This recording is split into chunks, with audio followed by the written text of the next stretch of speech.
Les bonnes causes dont parle l'auteur profitent-elles à l'individu, à la collectivité, aux deux? Bon, bien entendu, je vous demande de jouer le jeu. N'attendez pas que je donne la bonne réponse. Vous devez bien entendu vous mettre dans la situation de l'examen, comme si vous étiez à l'examen, et vous répondez, vous prenez le temps de répondre. Vous ne prenez pas 3 heures, mais vous répondez tout de suite. La bonne réponse est O2, C. Et vous essayez de trouver dans le texte ce qui justifie votre réponse. Deuxième question, quelle est l'idée centrale du projet de Ponima? Pas compliqué, hein? Pour ce premier texte, je vous ai dit, on l'a fait facile. Alors, il peut y avoir 2 réponses d'ailleurs. Mettre les technologies au service des plus démunis, mais aussi faire profiter au plus grand nombre des avancées technologiques. Donc, faire profiter au plus grand nombre, au maximum de personnes, à un maximum de gens, des avancées technologiques. C'est en général ce que fait un philanthrope, bien entendu. 3. Qu'a-t-il fait concrètement pour mettre en pratique son projet? Citez les passages du texte. Alors là, c'est clair, vous allez mettre des guillemets et reprendre les passages du texte.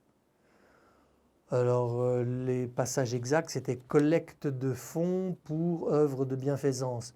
Je l'ai moi dit simplement, mais vous pouvez mettre des guillemets pour citer le passage précis. 4. Qui en a bénéficié? Là encore, je vous demande de citer le passage. Je pense que la réponse est très facile. Bien entendu, vous avez trouvé Step Donation et Voice Donation. 5. Quel exemple donne l'auteur de projets philanthropiques réalisables grâce aux nouvelles technologies? 1. Améliorer l'efficacité des services de santé. 2. Soulager la douleur des patients et la détresse de leur famille. Question 6. Et là, j'ai fait allusion à ça tout à l'heure. Que signifie l'équivalent sonnant et trébuchant? Alors, souvent, on demande à quelqu'un « Comment tu vas me payer ?» Carte de crédit? Non. Non. En espèces sonnantes et trébuchantes. Alors vous imaginez, c'est une expression figurée très intéressante, vous imaginez des pièces de monnaie. Pourquoi? Parce qu'à l'époque, dans le temps, il n'y avait pas de billets, c'était des pièces d'or ou d'argent qui sonnaient fort. Quand on les agitait dans la main, elles sonnaient, et donc on les entendait sonner, on entendait l'écho, et trébucher, c'est tomber, donc elles s'entrechoquaient entre elles, les grosses pièces s'entrechoquaient entre elles. Donc ça veut dire concrètement de l'argent que je veux toucher, que je veux voir.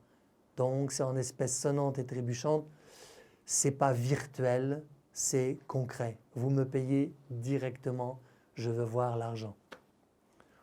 On dirait aujourd'hui, on emploie encore un peu cette expression, la preuve, mais on pourrait aussi dire payer en espèces, en cash aussi. Mais c'est une jolie expression, en expression sonnante et trébuchante. 7. Dans quel domaine précis les nouvelles technologies peuvent apporter un plus? À l'évidence, dans les domaines dans les services de santé. 8.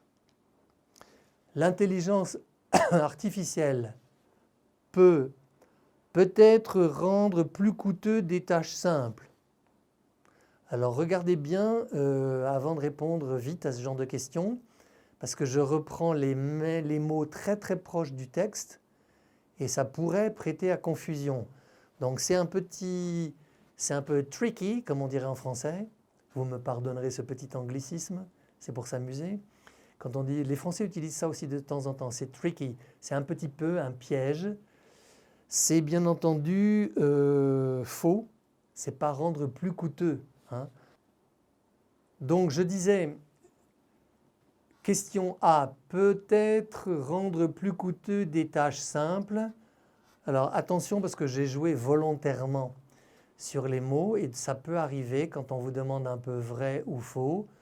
On joue sur les mots, on rapproche des mots très proches, mais le texte dit en premier lieu, elle, c'est-à-dire l'intelligence artificielle, peut prendre en charge des tâches simples mais coûteuses. Mais ça ne veut pas dire donc rendre plus coûteux des tâches simples. Donc faut des fois y penser à 2 fois, mais faites attention à ce genre de rapprochement qui peut prêter à confusion. Donc, ici, la bonne réponse, c'est faux. 2. Elle peut améliorer la qualité des diagnostics médicaux. Vrai. Permettre d'étudier des pathologies génétiques. Vrai. On passe à la question suivante. La suivante, qui est donc la 9. Quel avantage ou quels avantages les patients tireront des nouvelles technologies? Donnez plusieurs exemples. Bon, quand la question, quand vous voyez un S entre parenthèses à quel avantage est particulier, il est clair que ce n'est pas au singulier, c'est au pluriel. Donc vous aurez à donner plusieurs réponses. Et d'abord, on vous demande de donner plusieurs exemples. Donc c'est assez facile. Consulter un médecin à distance, caler un rendez-vous avec le médecin, dialoguer avec un praticien par chat vidéo. 10. Qu'est-ce que la 5G va pouvoir permettre de faire? Alors là aussi, vous reformulez avec vos propres mots. C'est-à-dire que vous ne répétez pas exactement les mots du texte.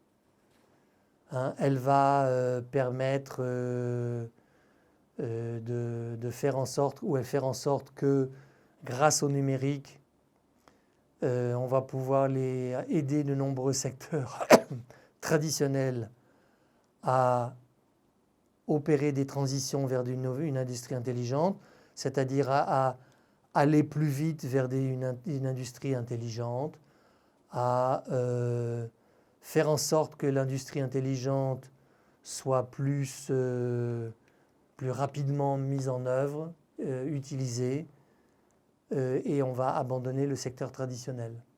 OK? Et la dernière question, Ponima voit-il un obstacle à l'avenir des nouvelles technologies?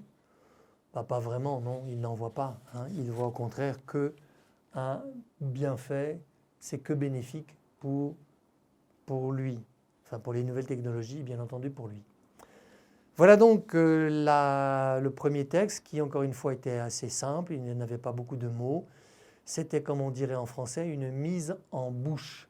Ça veut dire une introduction, un apéritif, si vous préférez, pour l'épreuve de compréhension écrite.